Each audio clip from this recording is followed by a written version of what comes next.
So the IndyCar silly season is just in full swing right now. We are not even a week removed from Nashville for the season finale for 2025, and we already have so many new things to talk about for 2026, and some big seats to fill, some questions still had, and quite a few things to get into. So the first big domino to fall on this was Will Power. That was the question everyone had. What was going to happen with Will Power in the offseason? Was he going to be out of IndyCar entirely? Was he going to be back with Team Penske, or was he going to be somewhere else? The kind of obvious answer to everyone, especially as we got closer and closer to the end of the season, was he was not going to be at Team Penske for next year. And the question was, where was he going to be next? And yeah, that was official, release from Team Penske, and just kind of a quick little thing from Roger and Team Penske, put out a statement about it. Kind of weird, honestly, that there wasn't more for a driver that's been there since 2009, but I mean, whatever. So Will is moving on, and that was pretty crazy to see. So it was going to be interesting to see where he was going to be moving on to, and that leads us into our next thing that kind of fell. So Colt Nerda, Formula One test driver for next year for Cadillac. Not quite what I expected. I heard many rumors about this. I thought it was a little bit crazy, especially since Colt Nerda has been doing really well in IndyCar. Maybe not the championship contender that some people expected in terms of winning a championship, but I mean, he got second last year. He was very close, very consistent IndyCar driver. Unfortunately, this year had quite a few issues. Mostly, honestly, if you look at a lot of the races, it was just the pit crew. Colton was a very strong driver, did really well in the IndyCar series, but he's going to be moving on to Formula One next year to be the test driver for Cadillac, and most likely running the Formula 2 schedule to get up some points for a super license. So, honestly, as much as it's sad to see Colton Herta not in the IndyCar series anymore, I mean, you got to take those opportunities when they come, you know.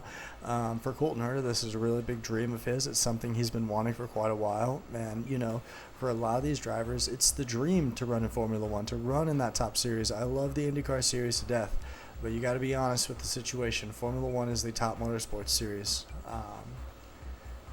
You know, when you have that opportunity in front of you, like I said, you got to be able to take it. And for Colt Nerda, he's chasing that dream of his. And there's always the opportunity to return to IndyCar in the future.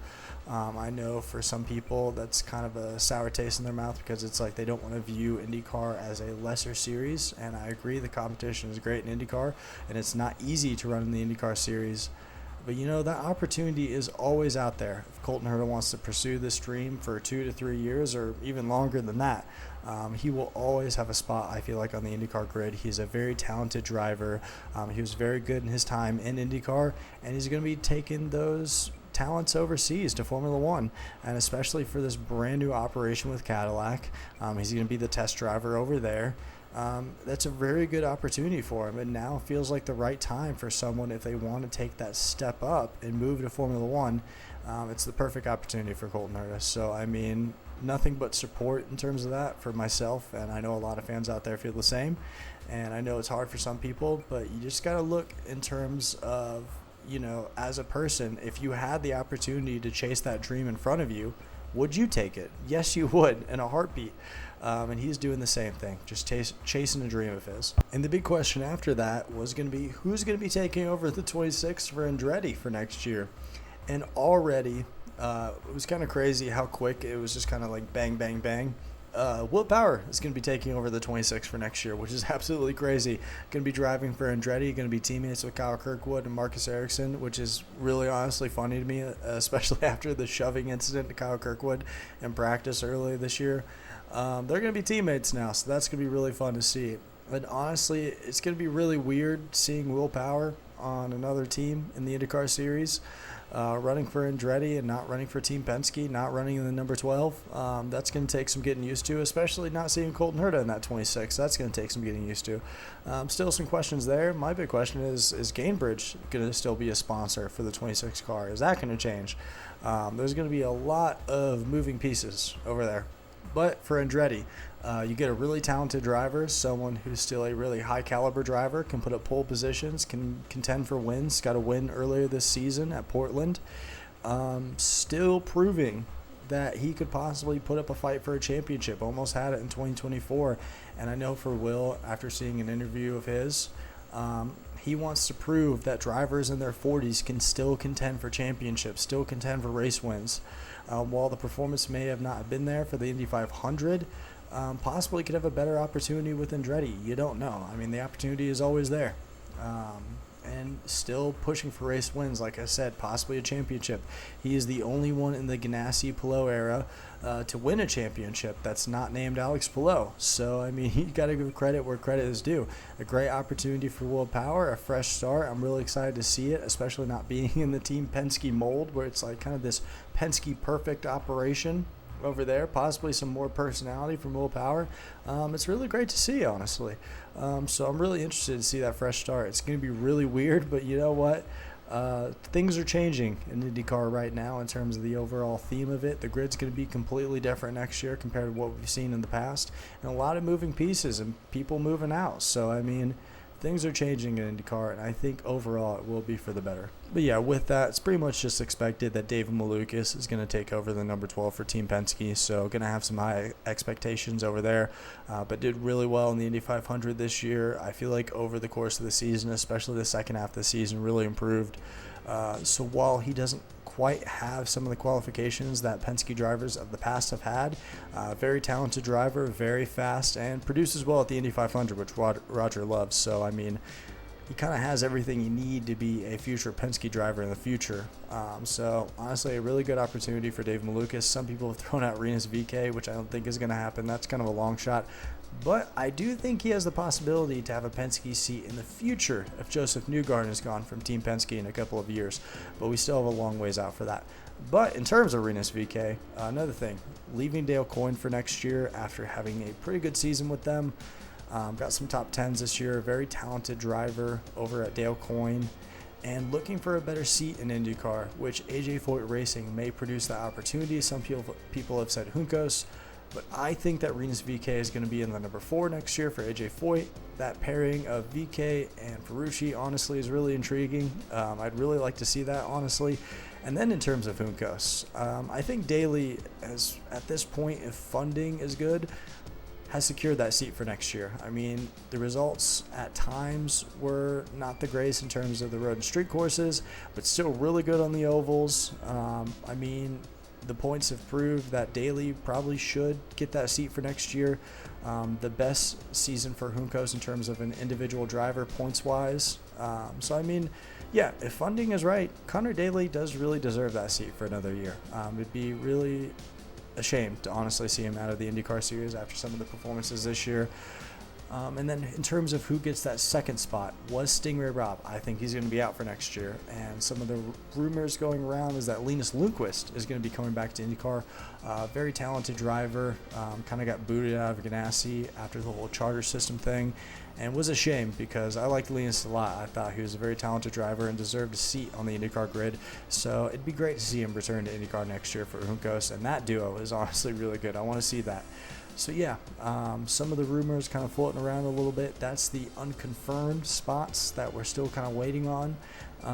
But some of the things I've seen going around. Also seeing the rumor that Prema might fold entirely because of funding and merge with Juncos. That would be insane. If so, I really hope Callum Ilott stays on the grid for next year because especially towards the end of the year, the dude was putting up some really good results.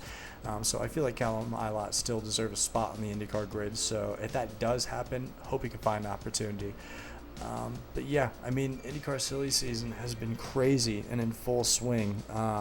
I feel like there's going to be a lot of changes to the grid next year compared to what we saw for 2025. So honestly, really intrigued to see what happens in the future in terms of driver changes. And last but not least, the big announcement for yesterday, we don't have the overall schedule out yet, which I'm really looking forward to that.